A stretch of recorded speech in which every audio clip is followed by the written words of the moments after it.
God has created a hunger and a thirst in your heart that can only be satisfied when you find your home in him.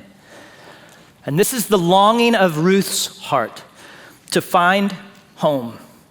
But the only way that she's gonna find home is if Boaz is willing to be that home for her. And so that leads us to the second statement that she makes, the basis on which Ruth asks Boaz to spread his wings out and provide a home for her. Look what she says, "Take me under your wing." Why? Because you are a Goel. You are a family redeemer. A Goel, a kinsman redeemer, is something that God created for his people Israel to make sure that widows and orphans were taken care of, that they weren't abandoned or left out on their own. So the way it worked in the Old Testament is if you became a widow or you became an orphan, there was a law of the kinsman redeemer. What would happen is that you would go to the next nearest of kin who would have an opportunity to redeem you or claim you. And what that meant is that everything that had belonged to the deceased family member would become the responsibility of the Goel, the kinsman redeemer. So any property or any land, any homes that were owned by the deceased person and any family members, the Goel, the kinsman redeemer, would come and basically take them into his own home and take responsibility for providing for them. So if you died and if your husband died, for instance, and you became a widow, you would go to the next nearest family member. If your husband had a brother who was eligible to marry you, you would go to that brother and you would give him the opportunity, if he was willing and if he was interested, to claim you. And that brother had the opportunity to marry you and take responsibility for providing for you. If you lost your parents and you had an uncle, and that was the next nearest of kin, the uncle had an opportunity to claim you. That meant to adopt you and to bring you into his home and to provide for you. And you would basically start with the nearest of kin, and then you would move outward until you found a family member who was willing and able to become that Goel. And that was a wonderful, gracious provision to make sure that widows and orphans were not left out on their own. And so Ruth is appealing to this concept when she says to Boaz, "Hey, I want you to spread your wings out over me. I want to roost under your nest. And you're eligible. You're a relative of ours, right?" He's related to Naomi's husband, Elimelech, who had died. He's an eligible, potential kinsman redeemer. So what she's doing here by saying, "Hey, Bo, you're eligible," she is proposing marriage. When she says, "Gather me under your wing because you're a Goel," she's saying, "Put a ring on it. Marry me." Now, that's pretty forward, isn't it? I mean, that would be forward in our day and time, but imagine in that day and time, how risky of a step this is. One Old Testament scholar said, this is a servant asking the master. This is a Moabite asking the Israelite. This is a woman asking a man. This is the poor asking the rich. All of those are upside down in that day and time. I mean, she has literally thrown herself at his feet. She's fully put herself out there. Imagine how risky. I mean, imagine being Ruth, right? Like, could this man ever love me? Would he accept me? I'm a poor widow, a Moabitess to boot, and my dead husband's mother lives with me. Could he ever accept me? Is he willing to be a redeemer? Well, how could Boaz respond? I think that there's at least three ways he could respond. Number one, he could respond with apathy. Poor Moabitess, widow, who cares? I'm not gonna claim her. I'm not gonna take responsibility of provision. He could just have that apathetic, careless response. Number two, he could respond in anger. I mean, who does she think she is to come in the middle of the night to risk her reputation and mine? To do this incredibly scandalous thing, uncovering my feet, being so forward? This might tarnish his reputation. It might cost him his good name. He might be angry because it almost looks like some kind of entrapment, like if he doesn't give in to her request, that she might accuse him of something.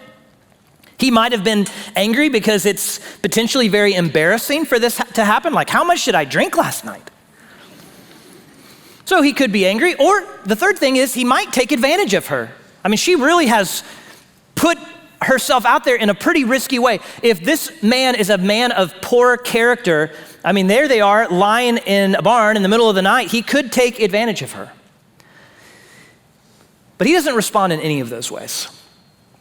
No, he responds instead with grace. I want you to see in verse 10 how Boaz responds to this woman who is looking for home. He has a gracious response. Beginning in verse 10, then he said, "May the Lord bless you, my daughter.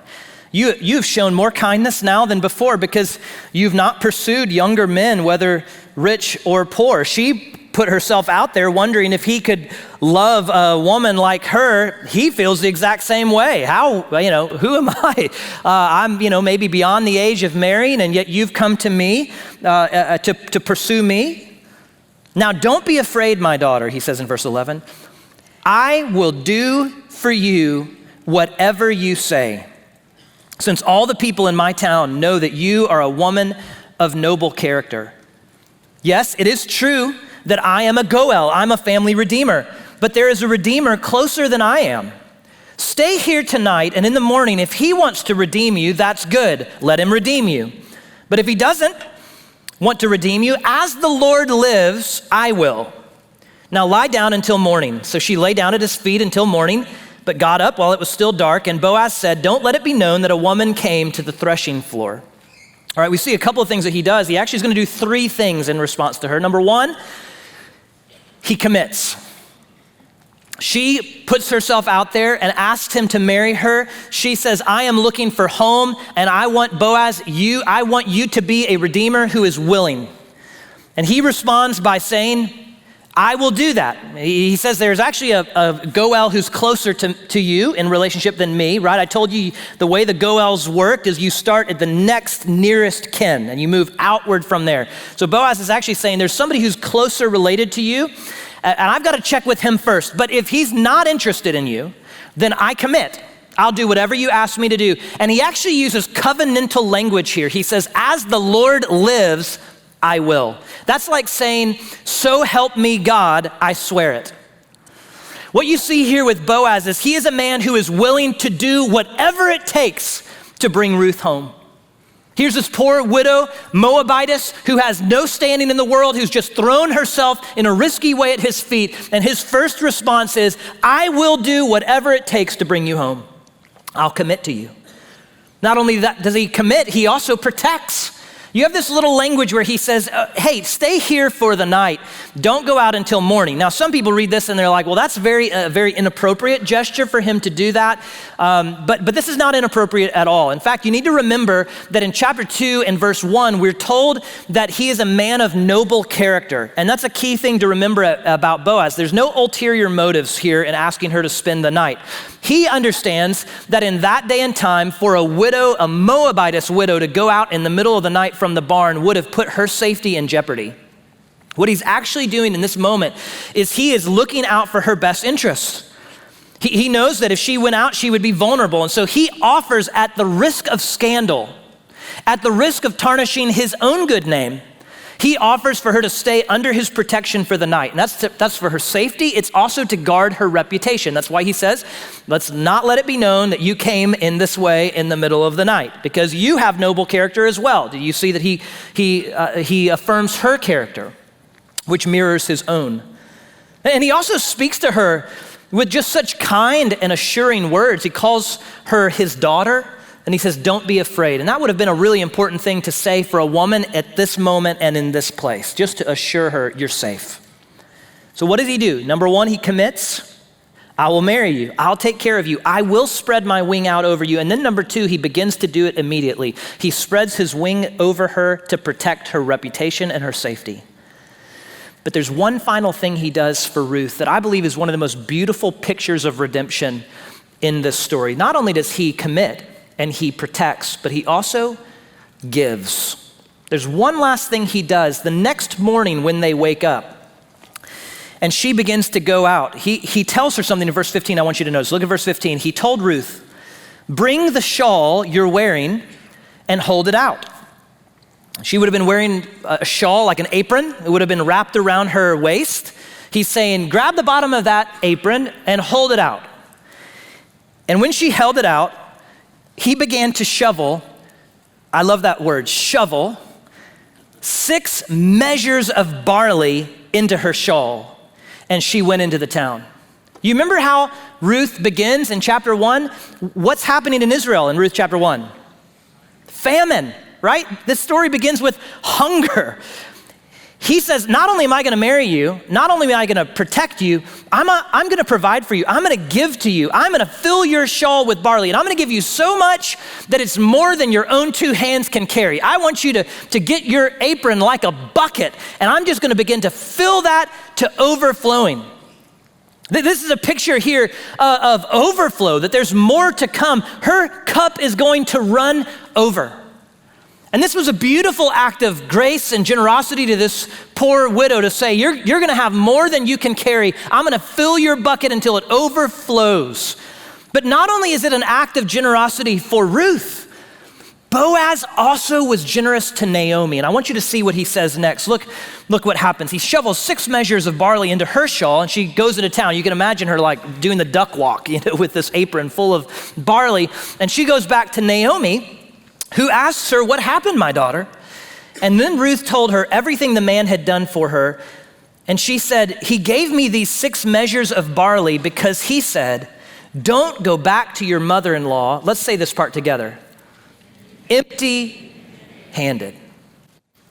Boaz says, there's one final thing I want you to do, Ruth. I want you to take so much barley home that there's not only enough for you to eat, and there's more than your own 2 hands can carry. You're gonna fill your apron up with it, but I want you to bring it back to your mother-in-law because I don't want her to be empty-handed.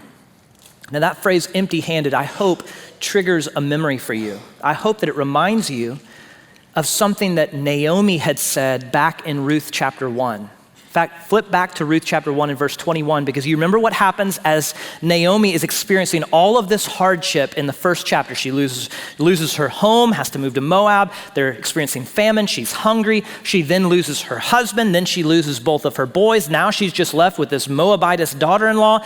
And she feels as if everything that has happened to her in her life that is so bad and so destructive, she feels as if it's because the Lord is against her.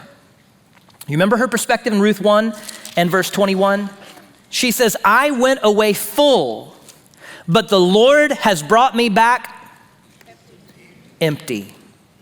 Why do you call me Naomi, since the Lord has opposed me and the Almighty has afflicted me? What was Naomi's perspective on her own life at the end of Ruth 1? She says, my life was full, God, until you came into it. And you have emptied it out. My life is empty, and it's your fault. How beautiful then that 2 chapters later, God is going to send a message to Naomi through Boaz that I've not emptied you out at all. In fact, you're not going to be left empty-handed. You, Naomi, have felt about your life as if it is empty, as if I have emptied you out. God's message of grace to Naomi through Boaz as her daughter-in-law waddles in with this apron full of barley. God is reminding Naomi that although she felt empty, he was giving her fullness. That although her story began with famine, he was going to provide food. Though her perspective in chapter 1 was that she had been left without her husband and without her sons, now she's gonna have Ruth and she's gonna have Boaz in her life. In chapter 1, she has no food, no hope. Now in chapter 3, Naomi is gonna go from empty to overflowing.